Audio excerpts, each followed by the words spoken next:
بھول گرا تھا نظر آتا۔ السلام علیکم ورحمۃ اللہ وبرکاتہ۔ آج 4 دسمبر ہے اور ایک روز بعد میں پھر ایک دن بعد بیچ میں ہے، اس کے بعد میں 6 دسمبر پھر ہمارے سامنے آ رہا ہے، اور اس 6 دسمبر کو ہم بابری مسجد کی شہادت کے دن کو یاد کرتے ہیں۔ بابری مسجد کی جو شہادت ہوئی ہے، پورے ہندوستان کے مسلمانوں کو جو ٹھوس، جو دکھ، جو درد دیا ہے، اس کو مسلمان کبھی بھی فراموش نہیں کرے گا۔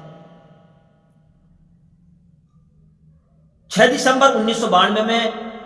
بابری مسجد کو شہید کر دیا گیا، اور بابری مسجد اتر پردیش یعنی کہ یو پی میں ایک جگہ ہے ایودھیا، وہاں پر یہ مسجد ہے جس مسجد کو شہید کر دیا گیا تھا۔ اس کی ایک لمبی تاریخ ہے، چلیے ہم اس آہستہ آہستہ اس کی تاریخ کی طرف بڑھیں گے۔ ہم بابری مسجد، میر باقی اصفہانی، اس نے بابری مسجد کو 1528 میں تعمیر کرائی تھی، یعنی 27 مارچ 1932 کو گو کشی کے نام پر 27 مارچ 1932 کو گو کشی کے نام پر ہندو انتہا پسندوں نے بابری مسجد کو نشانہ بنا کر پہلی مرتبہ ہنگامہ برپا کیا۔ 1932 میں گو کشی کے نام پر پہلا جو ہنگامہ کیا تھا وہ بابری مسجد کو نشانہ بنا کر کیا تھا، اور پھر 6 دسمبر 1992 کو ہندو کار سیوکوں نے بابری مسجد کو منہدم کر دیا۔ لیکن اب 6 دسمبر 1992 میں جب مسجد کو شہید کر دیا تو ہر 6 دسمبر کو مسلم تنظیمیں یوم سیاہ کے طور پر اس دن کو مناتے ہیں۔ ہندوستان میں جو مسلمانوں کو تکلیفیں پہنچائی، جو ایک دکھ دیا، ایک درد دیا، مسلمان اس کو کبھی بھولنے والا نہیں ہے۔ 6 دسمبر 1992 کو جو مسجد کو شہید کیا گیا، تو اس وقت سے ہی مسلمان لگاتار اس یوم سیاہ کو، یعنی اس دن کو ایک سیاہ کے طور پر مسلمان مناتے آئے۔ منانے کا مطلب یہ کہ تاریخ دہراتے ہیں، بچوں کو بتاتے ہیں۔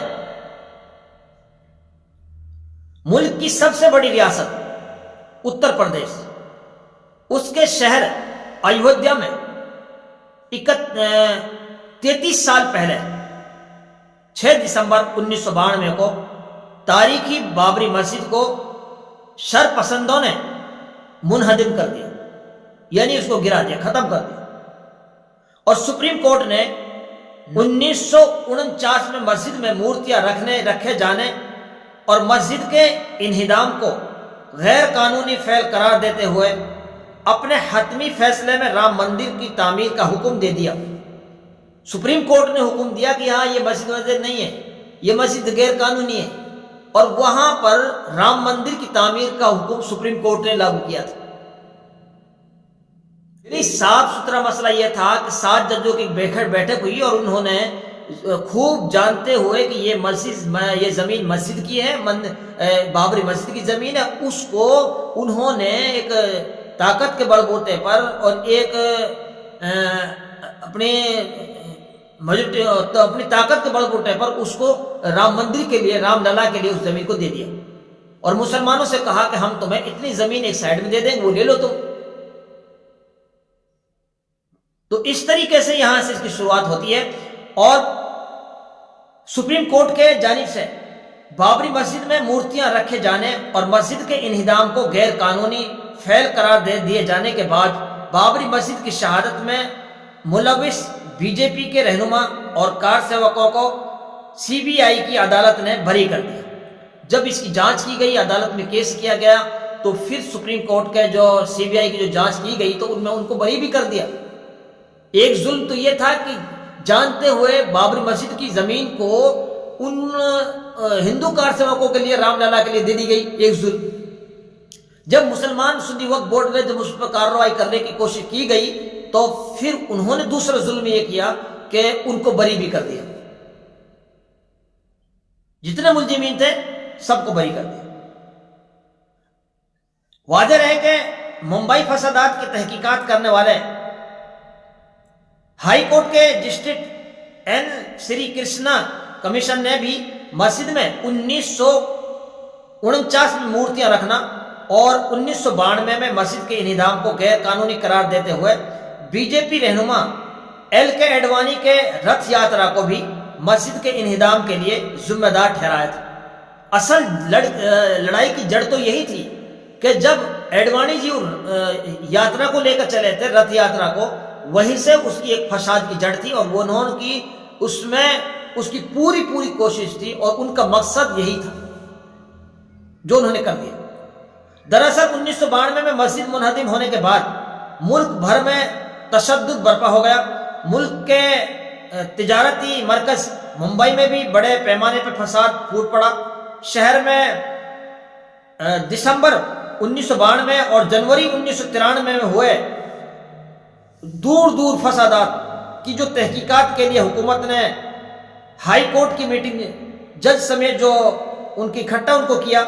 تو ایک کار کر لیا۔ جب عدالت کی جانب سے مقدمہ میں کافی تاخیر ہو گئی اور سیاسی مفاد کے لیے اس معاملے کو ایک نیا رخ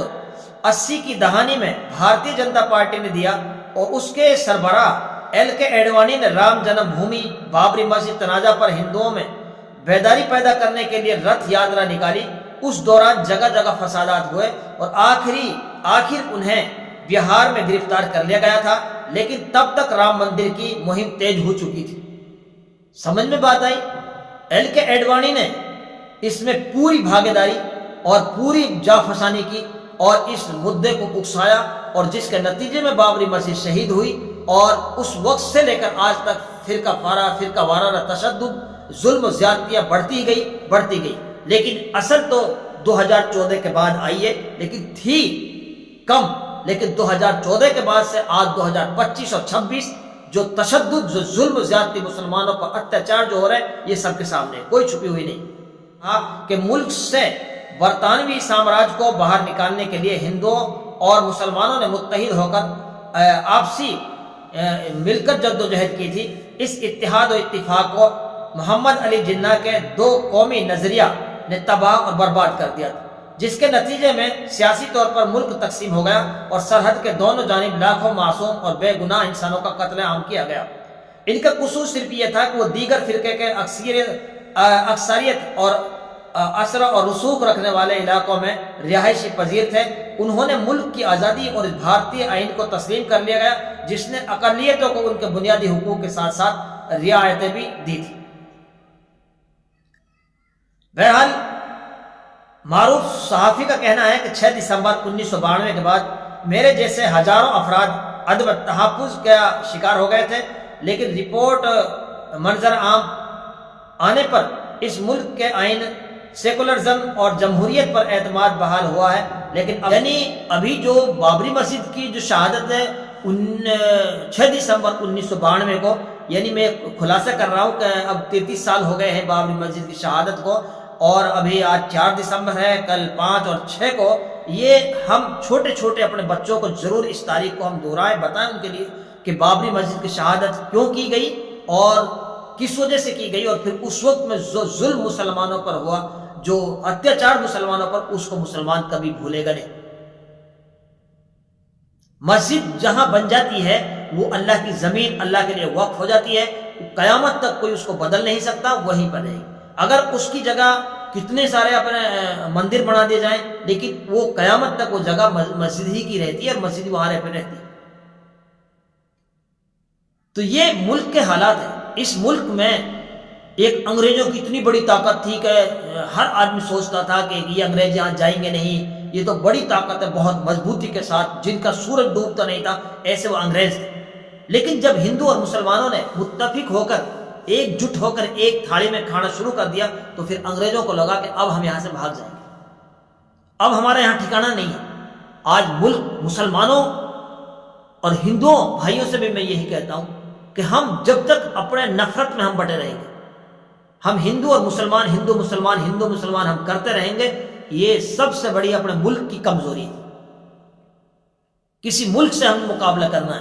ہم نے اپنے ملک کو ترقی پہ لے جانا ہے، اپنے ملک کو بڑھانا ہے، تو صرف ہم نے نفرت ختم کرنی ہوگی، اور ہم نے محبت کا پیغام پورے ہندوستان میں دینا ہوگا۔